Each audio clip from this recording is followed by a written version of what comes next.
Kapanganakan sa Sabsaban. Tuwing Kapaskuhan, isa sa mga kilalang Christmas decorations ang Belen. It's a visual representation of Jesus' humble birth 2,000 years ago. But in real life, ang kapanganakan sa Sabsaban ni Jesus, it's truly unimaginable.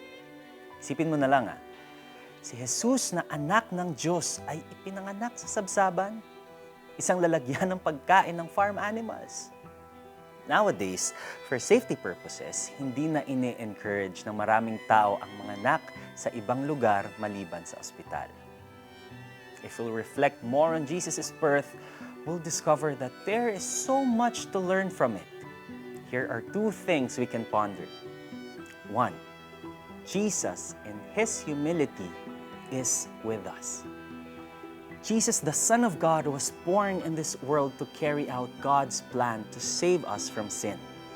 He has all the riches and power to be born in the most comfortable manner. But He was born in lowliness and humility.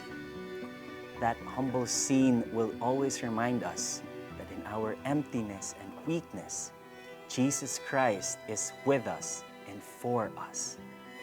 Nasa puso niya ang makarelate sa atin at maiparamdam ang pagmamahal na puno ng kababaang loob.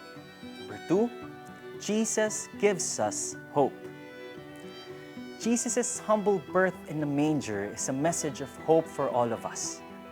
Nabuhay siya rito sa mundo ng walang karangyaan at kaginhawaan.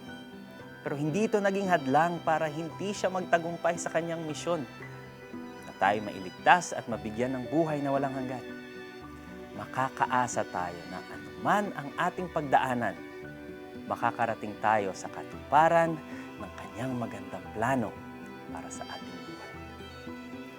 The story of Jesus' birth goes beyond generations. In every season of our lives, the message of His humility and hope is what we need to stay grounded in our journey. Remember, He is with you and for you. Let's pray. Lord Jesus, I praise you for your humility, and I thank you for giving me hope. In all of life's uncertainties, I put my full trust in you. I believe that you will accomplish what you have started in me. In Jesus' name I pray. Amen. Are there any worries in your heart right now? Read Philippians 1 verse 6 and trust God to answer your prayers in His time. Habang sila'y nasa Bethlehem, sumapit ang oras ng panganganak ni Maria. Isinilang niya ang kanyang panganay na isang lalaki.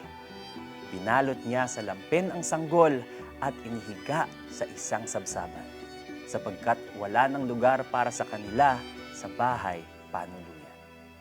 Luke 2, verse 6 to 7. Ako po si Nino Rivera. God bless.